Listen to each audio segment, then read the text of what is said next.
non gars yi excellent nañ déglu Bouba Ndour li mu wax ak docteur li mu ko tontu tournée économique bi nga xamante ne président defoon na ko man nag dina am jàngat bu ma si def mais wax dëgg yàlla man yenn interpellation yi daf may jaaxal mais dañ dem seetaani vidéo bi gars yi. bon président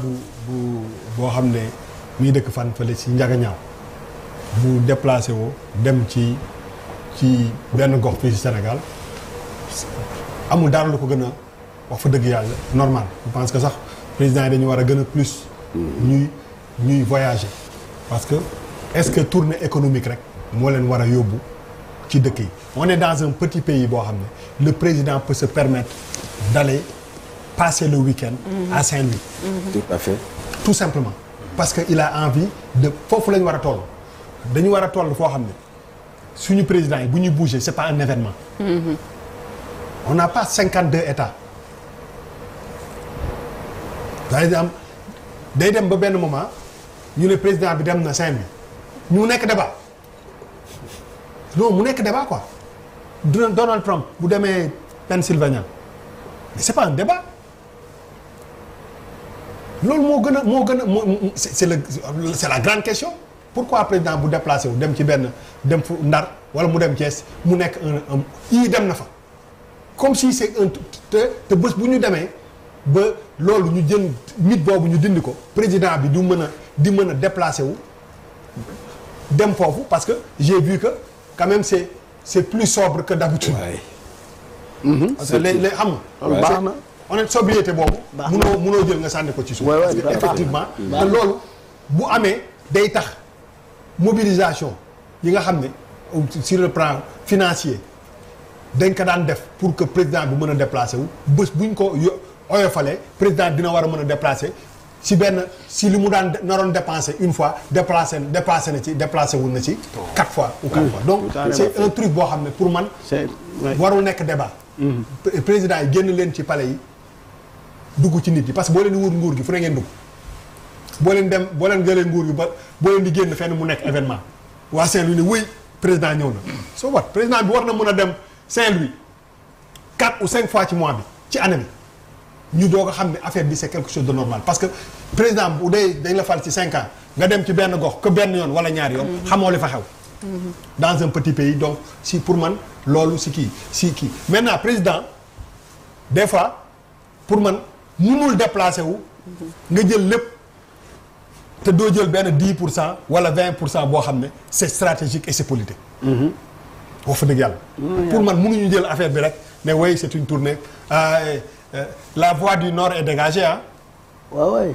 Et puis elle est hostile. Non. Et le nord est hostile. déedéet dama ne tey jii nii quand je dis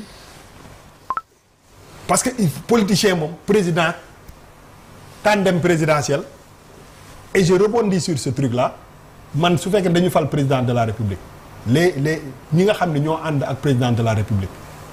ak mouvance présidentielle pour man waru leen mais vraiment waru leen jël yenn refrain yi di ko normaliser. On a élu un président de la République quand tu dis tandem tu enlèves si président bi benn pouvoir am. C'est-à-dire que vous êtes les premiers à ne pas dire ça yéen vous devez être les premiers. Parce que tout simplement les mots ont leur sens bu ñu falee président mu waat ngeen jël oui. Dans les actes président fal na premier ministre buy wax danaan ci ndigalu président de la république li may def tey jii ni président de la république moo mën a quel que soit impactu premier ministre bi xëy suba mu nekk mu jël bic ak feuille bind décret ne premier ministre nekkatoo premier ministre quelle que soit force bu mu amul loolu ci président de la république loolu la yàlla dogal. Tout à fait. Donc bu gagnerez à quand même jël président bi teg ko ci parce que loolu day tax xam nga communication dafa grave day tax ba nga xam ne même seeni détracteurs dañu naan yéen ñi ànd ak ñoom sax vous ne faites pas la différence entre le président de la République et le super premier ministre et c'est une institution article 80 est-ce que day protéger premier ministre léegi waaw mais est-ce que ni muy protéger président noonu lay président non quand je dis léegi mooy légalement sur les textes. sur les textes non. waaw sur l'interprétation. non c'est innovant c'est juste innovant. innovant ba xaaral ma la rek. non dama ne mais xam nga moom daal ma ne. il faut avancer dans la vie. c'est politique mais xam nga lan la xam nga tey jii nii. parce que il y a des choses yoo xam ne des lu yoo leen di wax yoo xam ne ah ëllëg mën na am ay répercussions ci ay révisions constitutionnelles. Ça peut réveiller des idées. On a un président qui a moins de 50 ans. Et un premier ministre qui a peut-être à la limite 50 ans. Voilà, à la limite ci âge. 51 ans. Donc am na yenn yoo leen di avancer yoo xam ne ça peut être même un projet. Et le Sénégalais lambda ça ne l'intéresse pas. On a élu un président qui a son premier ministre et son gouvernement ñu war a premier ministre war a doxal li nga xam ne moom mooy vision président donc faites la différence parce que ça peut se retourner contre vous. man de conseil c'est juste une exception. waaw mais dama ko dégg non xam nga bu doon tey rek laa ko mos a dégg. non j'entends des gens yuy ñëw fii ci plateau bi tandem présidentiel ça commence à devenir un truc un président qui a été élu un président nga jël ko ne ko yow tandem présidentiel nga c'est presque yow si sa bopp mi ànd ak moom yaa ngi koy suufeel taxamoo ko. Ah, pourtant le président ne le voit pas. Non, mais yow da nga xam ne ko gisee. Non, xam naa. Est-ce que xam nga ko gisee. mais il s'exprime régulièrement. mais non président de la République loolu moo gën a grave. man le Sénégal non attends rek dama ne. on a un président de la République un premier ministre et un gouvernement. Tout à fait. benn président moo waat ñaari tandem waatul. Tout à fait te booy incarner pouvoir. yow mi koy incarner am na ay mots yoo xam ne soo ko waxee da ngay banaliser sax la fonction du président de la République. léegi li xew ci biir linge sale bi nekk ci biir wala lu baax li nekk ci biir wala diggante bi ñu am tuddante doom et tout ça loolu c'est des choses yoo xam ne ñoom la concerne. mais liy génn ci yéen yi nga xam ne yéen a ànd ak ñoom il faut que ngeen may dayoo président de la République. honnêtement man c'est un constat que je fais et ça commence à être récurrent c'est un truc parce que nit dañu jékki rek génn benn slogan. tandem présidentiel. fas la guy faj néew kattan ba mu wér pëlëng yëkkati kaamil jox ko maamam Serigne Sidi Muxtaar mu yëkkati fas gi jox ko xamal ko ni fas gi dina faj néew kattan Serigne Saliou Mbacke sëtug Serigne Sidi Muxtaar bi loo ñuy wax tey ci fasu néew kattan. waaw fas gi képp koo xam ne suñu borom subhanahu wa taala toogal na ne yaa ngi Sénégal xam nga lan mooy njariñal fas gi nag li muy saafara mooy awrawu lax awrawu nooy képp koo xam ne boo la jot rek soxna ay gaaw a àgg ak lépp lu jafe-jafe néew kattan boo takkee fas gi tàggoog moom li ko tàmbalee feebar boo xam ne si jumbax la tàmbale ba si tànk yu metti muy rein mooy lépp lu mën doon rek boo takkee fas gi boo tàggoog moom fas gi nag la ma ko yàgg a waxee ñett ñoo xam ne bokkuñu bu ñëwee ne ma sëriñ bi la ñu waxoon ci fas gi gisuñu ko ma bàyyee joxe fas gi te fas gi nekk na loo xam ne lu ñu garanti la képp koo xam ne jëflante nañ incha allah rabbi sa xol dina sedd si néew kàttan jërëjëf ndonoy maam yi la ndax Serigne Sidi Muxtaar moo ko yëkkati teg ko ci loxom sëtam bu tedd bi di Serigne Saliou Mbacke lu ñu garanti lu ñu assuré lay doon te assurance ak garantie yaakaar naa moo gën leneen lu dul loolu jërëjëf Mbacke Balla Aïssa. D'abord damay saluer cette belle initiative bi président am dama naan sax le tandem Diomaye Sonko. Ouais, le tandem parce que en réalité c'est un excellent tandem. Pour ñi nga xam ne xëy na ci 2024 bi la ñuy soog a maîtriser le mot tandem man li ma wax doomu soldat la parachutiste yi dañu doon def des sauts en tandem. en duo di wàcc man donc ce mot là xam naa ko depuis tout petit. mais c'est histoire de dire que déjà rupture am na par rapport ak format wu tournée bi.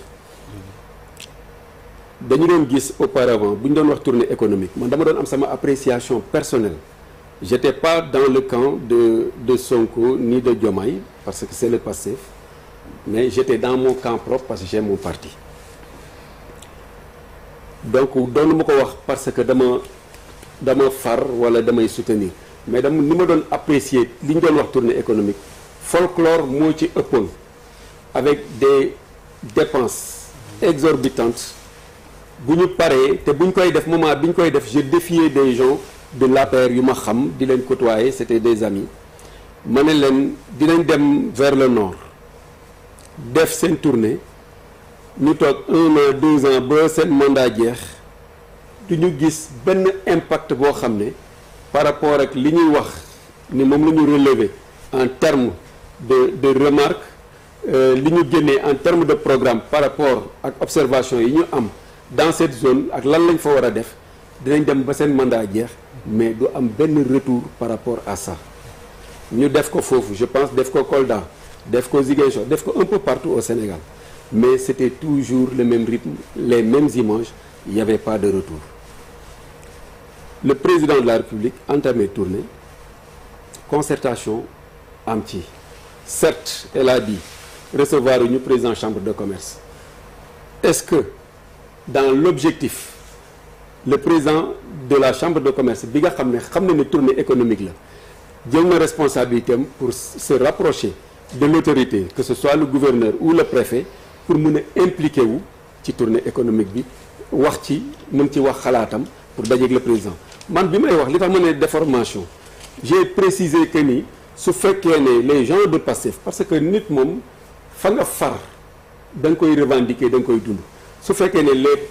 les militants de Pastef ou les membres les responsables de la coalition Diomaye parce que am na ñu ma ci xam gis naa leen ci image yi ñu dem di fekki président c'est parce que dañu nekk ñoo xam ne ils militent dans le nord yor seen parti wala ñu yor seen mouvement bu dee mbir mi intéressé na leen ñu ñëw rapproché wu s'il demande à rencontrer le président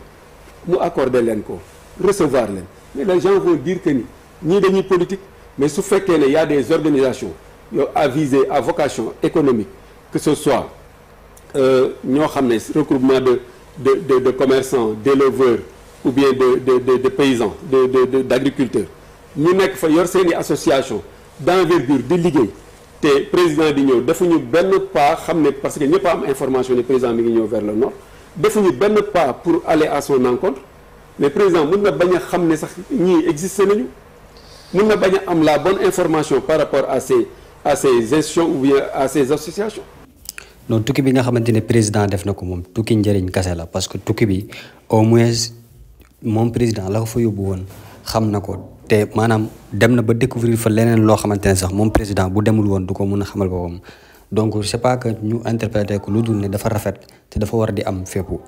donc man nag docteur moom wax dëgg yàlla ay waxam nekk na wax yoo xamante ne sawar naa di leen ko partager parce que moom xam-xam rek moom la fi wax te et que Bouba nag moom wax na xam-xam mais moom day dugal yenn analyse yoo xamante ne du compatible ak li nga xamante ne moom mooy vrai sujet bi donc man analyse boobu laa am yéen tamit mën ngeen am beneen gis-gis waaye li ci mënti am daal mooy gars yi abonné leen te bu leen fàttee aimer vidéo bi di jéggul nag ci bépp mbir bi boo xamante ne dégg ngeen ko ci vidéo bi quoi j'espère que vidéo bi neex na leen di leen wax ngeen di continuer di abonné di liker nañu xam ne daal suñu Sénégal ñun ñëpp ñoo si war a jàpp et que warul nekk que ne en fait faruñu fii rek wala réew mi warul dem war a voté luñu Diomaye et que réew mi warul dem donc waruñu am esprit boobu noonu